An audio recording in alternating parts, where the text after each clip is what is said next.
So Dave, tell me, what is crawl space encapsulation? Well, so crawlspace encapsulation is basically a vapor barrier that separates moisture in the crawl space that's either coming from the block foundation or coming from the dirt soils in the crawl space. And you're basically separating, creating a vapor barrier that is completely sealed, goes up the walls, wraps around all the piers, everything is taped, all the seams are taped. So you're essentially stopping all of that vapor from getting exposed to the wood structure of the home, which creates humidity, which creates moisture, which creates mold growth. So encapsulation, even though some people get misinformed that encapsulation solves everything, it doesn't. The most important part to us is water management. We have to be able to manage the moisture in the crawl space or the water that's getting in. Second most important is dehumidification. And then lastly is encapsulation. So it's not the most important part, but we call it an encapsulation system, so it all works together. It's more than that barrier. It's just more than that barrier, but ultimately crawl space encapsulation is a vapor barrier that is a product that might be a 12 mil, 16 mil, 20 mil product. That is what a good reputable contractor is going to use.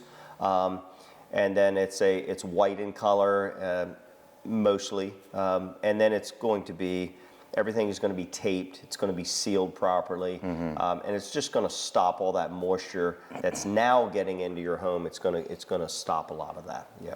We can put up a couple of photos as well to give people at home an idea of what it looks like. But I had my crawl space encapsulated years ago, and there was a line item on there about microbial growth remediation. Okay. I honestly didn't really know a whole lot about it, but I said, hey, knock it out. So, what is microbial growth remediation? So what that is basically because you've had maybe an open vented crawl space, and it's what we would have built. I'm a custom builder. We've had the building company for 28 years now, Coastal Homes, but we started the Crawlspace Company back in 2009. So it's a separate company, but up until 2000 and about maybe 6, most contractors were building what we consider as a traditional crawl space. It's block foundation, has open vents. You open the vents in the summer, close them in the winter. That's a traditional crawl space. The problem with that is it was okay in the 50s, the 40s, 50s, 60s, because we had good timber.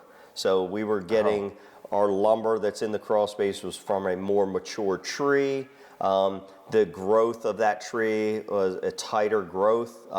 It wouldn't be susceptible to growing mold on it very easily because it's just good, dense lumber. The problem is now we don't get that. The lumber is grown as genetically enhanced, grown as fast as it can be. And so mold will grow on wood today in the first month of being in a crawl space, which is why we have wood rot issues.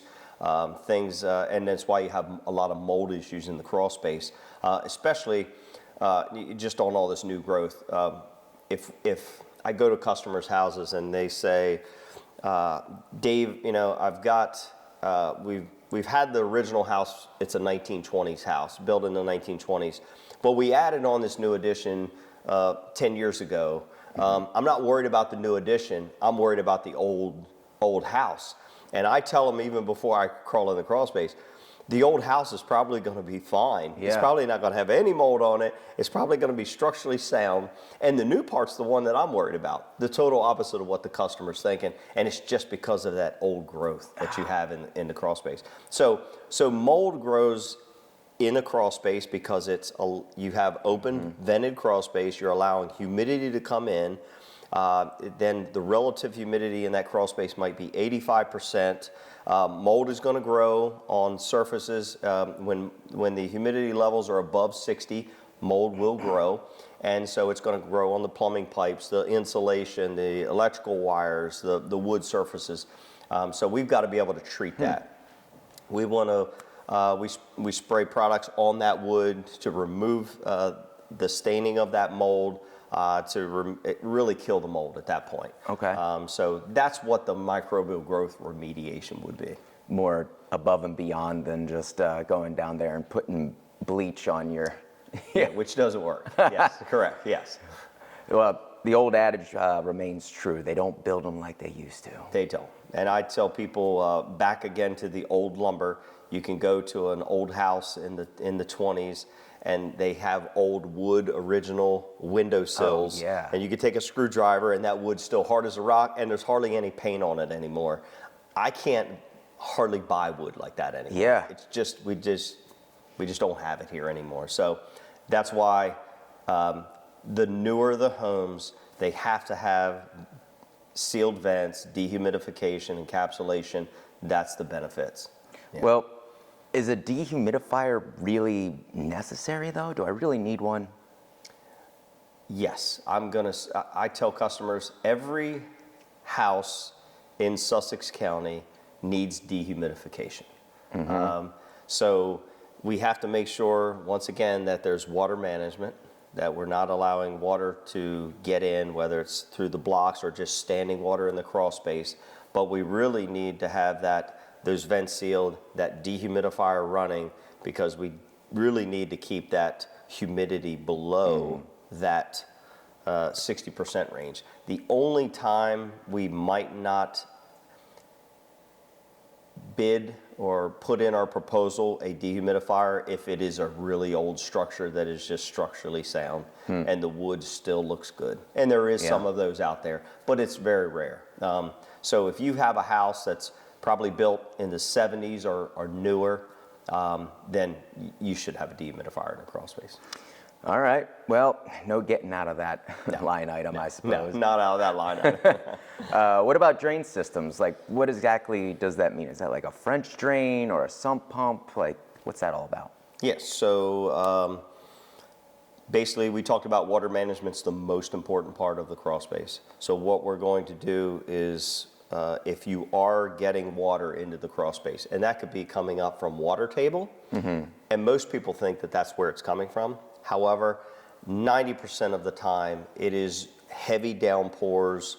Water is seeping down into the soils. It's finding the easiest path of resistance, which is usually not going back into the soil, but finding pinholes through the block foundation. Yeah. Now, typically, if you have a newer home and it has a concrete poured foundation, that concrete poured wall is typically not going to allow water through it.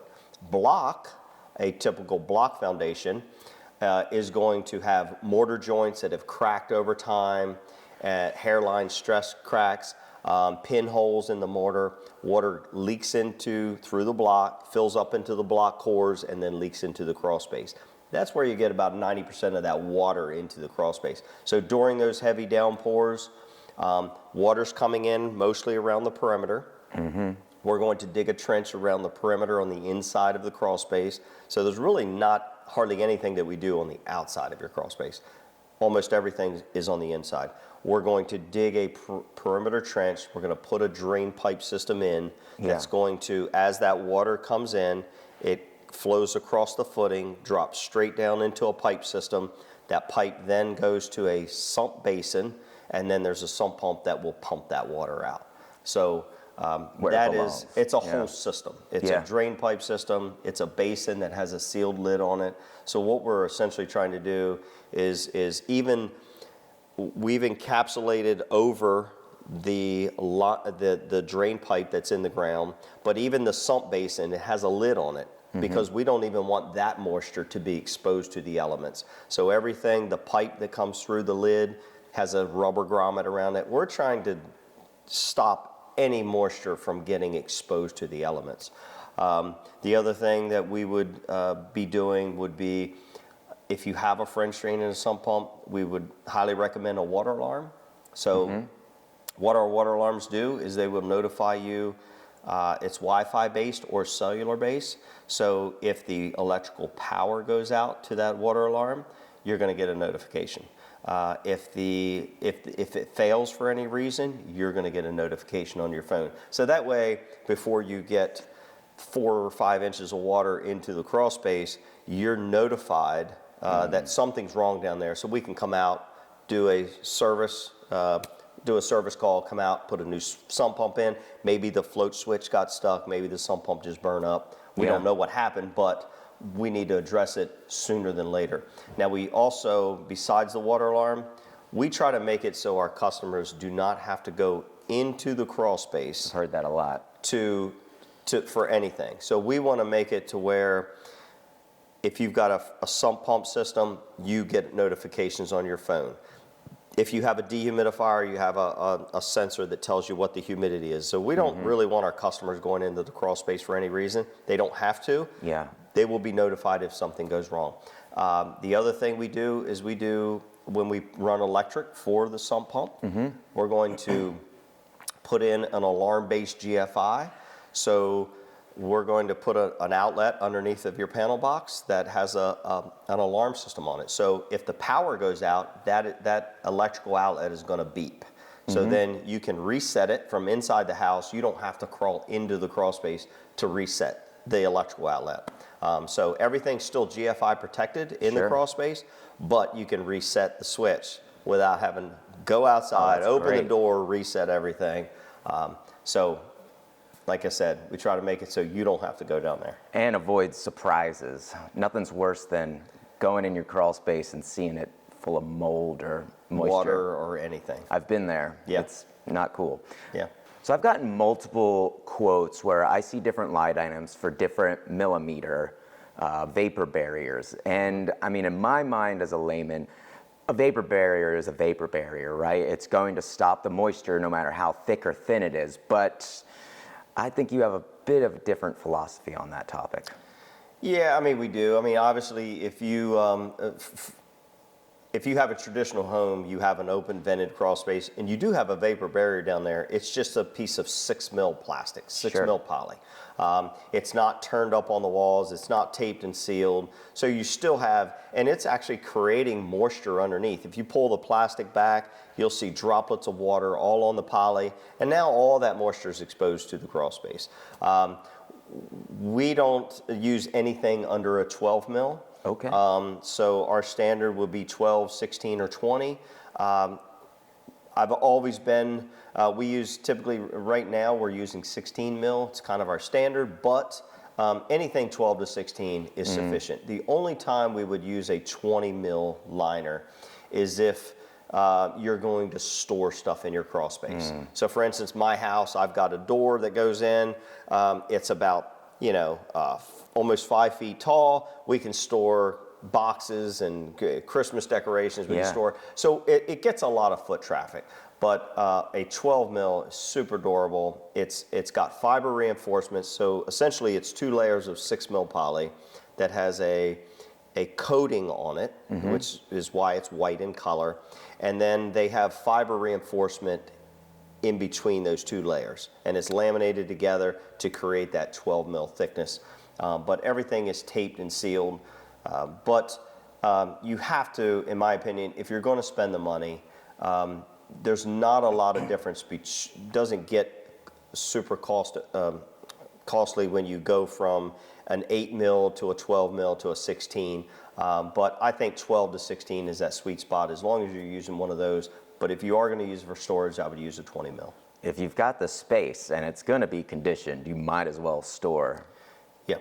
Yeah. Longevity, the 12 mil to the 20 mil is going to really last the same. I tell people a 6 mil poly will last you 35 years before it starts to become brittle and delaminate.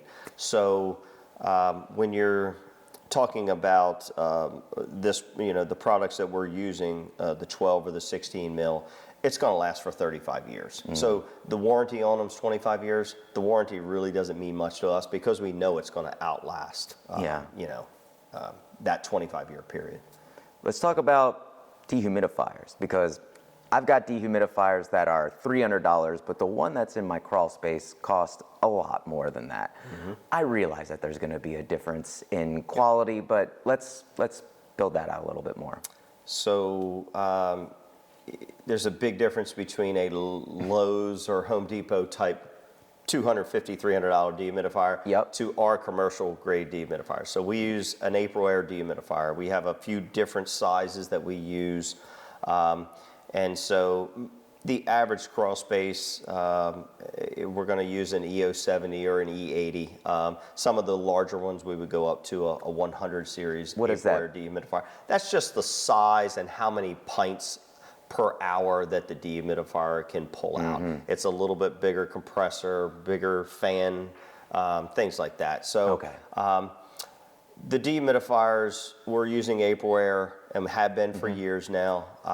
Very great company, great customer service. You get a 5-year warranty on the unit. April Air stands behind all of the parts for the first for 5 years. After that, if there is, we can still service the unit because our service department, we carry all of the sensors, motherboards, fans, all of that on our truck. So if we do come out to service your crawl space and it's after that 5-year period, we still have the parts. Before the 5-year period, the parts are free. You will pay us to come out and replace the parts. We cover everything for the first year. So anything goes wrong, we're going to take care of it. No labor or material. From year 2 to year 5, the parts are free, but you will pay us to come out and service it. The April Air, the great part about it is going to come on about once per hour. It's going to air circulate. So it's going to not go into where the compressor kicks on and actually starts to dehumidify, but it's just going to air sample. So it's going to kick on once per hour, circulate air, which is good because now we're keeping that humidity that can be building in the crawl space. We're keeping that air circulated throughout the crawl space. And then if it feels that it needs to come on, it's going to kick on. We raise our dehumidifiers up. We put them on special feet that are adjustable, and then we hard pipe the dehumidifier either into the sump basin or it could go into a condensation pump, depending on what your crawl space has. Okay. We love the April Air dehumidifiers. I mean, we install probably close to 600 dehumidifiers a year. So, wow. So we don't want to put in a product that we're going to constantly have to be sending our service guys out to repair, fix, things like that. We want to put in products that are going to last, and that's why we use April Air. Amazing. Yeah. Well, let's talk about sump pumps. So speaking of the different elements within your series, your system, I keep hearing sump pump getting mentioned a lot. Yep. Obviously, we have a drain system that goes around the crawl space. So that drain system is going to lead to that sump basin, and then the pump is inside the basin. So we use a Zolar. It's a cast iron pump. It's 1/3 horse. It pumps out 45 gallons a minute. Nice. You're not going to get 45 gallons a minute of water into your crawl space. Yeah. Unless maybe you live right on the bay and we're having one of these 100-year storms and you've got 2 foot of water in your yard. You're not going to be taking on that much water. So the sump pump will keep up. We get a lot of customers that say, well, this company recommended 3 sump pumps in my crawl space. And it might be their crawl space is an average 1,500 square foot crawl space, and they're wanting to put 2 or 3 sump pumps. We typically would never do that. We feel if our drain system is installed correctly, 1 sump pump pumping out 45 gallons a minute of water will handle all of that. Because we know you're not going to take on that much water. Our sump pumps are going to have, obviously we're going to have water alarms that are hooked to the sump pump. The water alarms are going to notify you if the power goes out, if the sump pump fails for any reason, if the float switch gets stuck, so that way you know as soon as something goes wrong. We're going to take our sump pumps, the discharge pipe we try to take out under the ground, going to the outside, and we take it out about 6 to 8 feet, sometimes further, depends on how the grade of your ground is. A lot of people have where their house is built too low and all of the soils are grading towards the house. So we want to make sure we get that water out far enough so that water doesn't recycle back into the crawl space. So typically that would be around 8 feet, and then we have a pop-up emitter where the water comes out. So you can still cut grass. It's almost just like water just bubbles out of the ground. Yeah. And that's typical of how we would install our sump pumps. Awesome.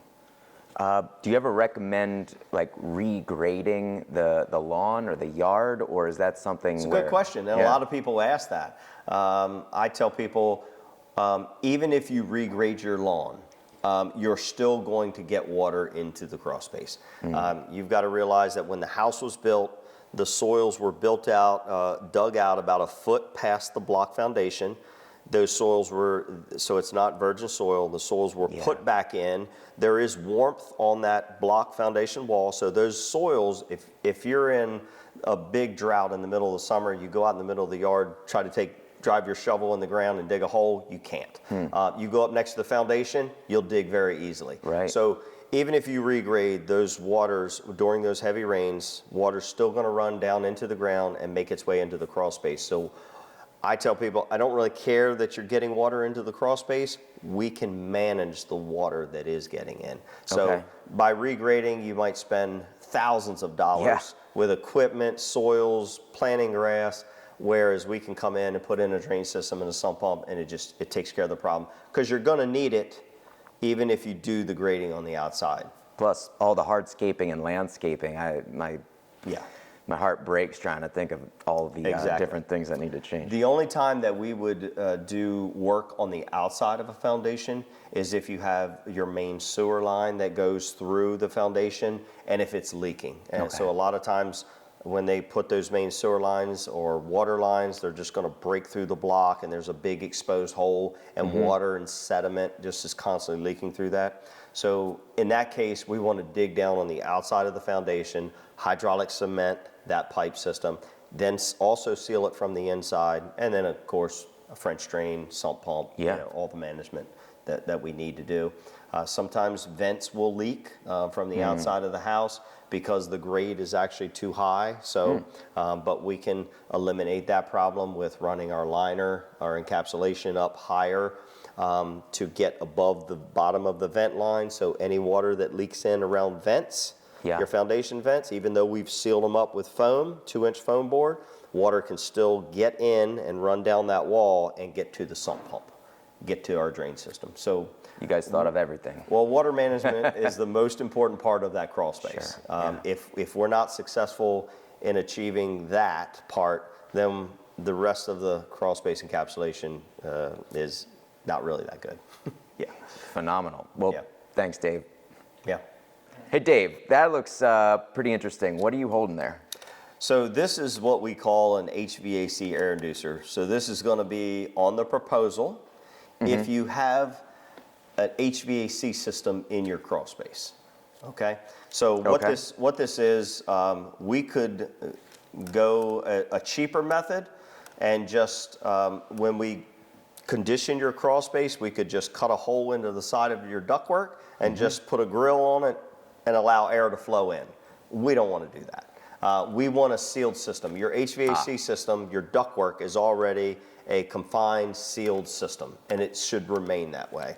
So what this does is, we secure this to the side. We cut drill a 4-inch hole, secure this to the side of your ductwork. We put a strap around it to make sure that it can't fall down.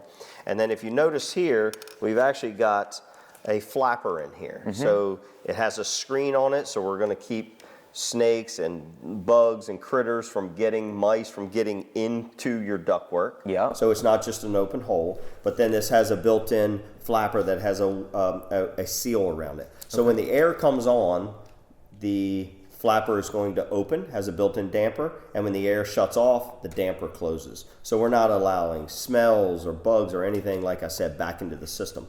So what a HVAC air inducer, why would we use these in a crawl space?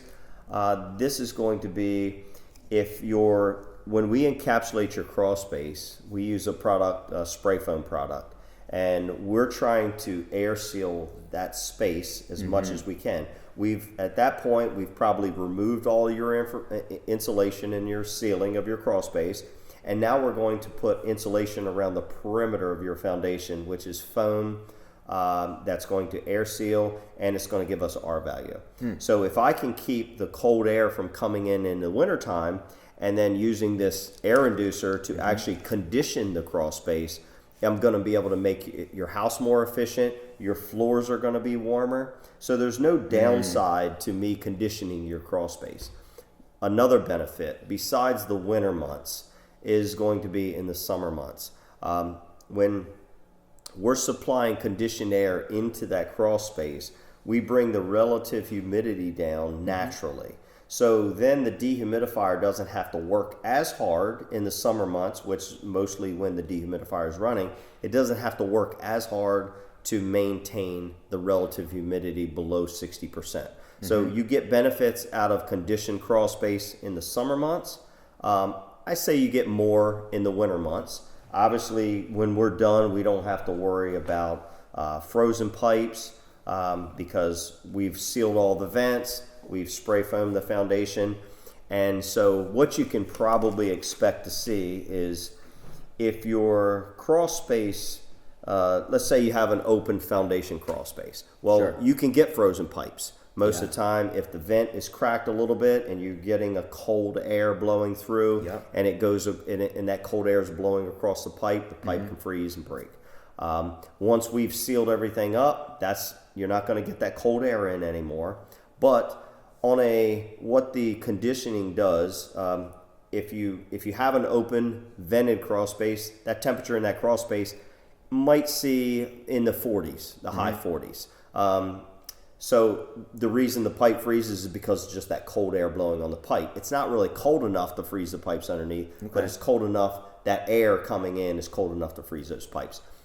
So you can see really cold temperatures, which is why a traditional house has fiberglass insulation in the floor system. So it doesn't, fiberglass is not a great insulator. It's Interesting. It's an okay insulator. It's what people's been using for years, but it's not a great insulator. Okay. Spray foam is more expensive, but it's just a much better product, and it creates an air seal.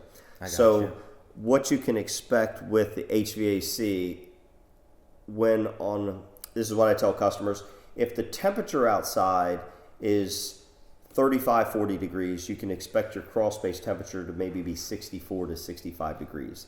As the temperature drops and it gets as cold as maybe this past winter, we had some days that were 5 degrees, 4 degrees.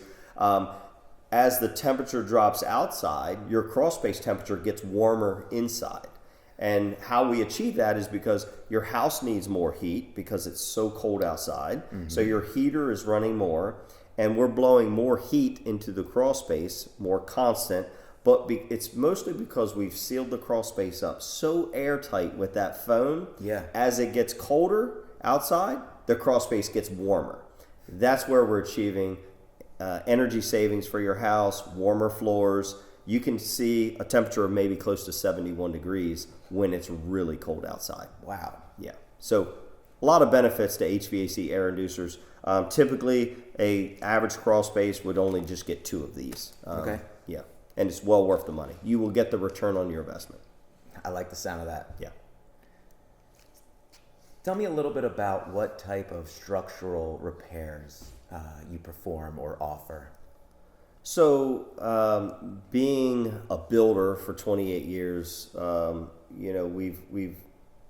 work with a local structural engineer here, local in town of Lewis here.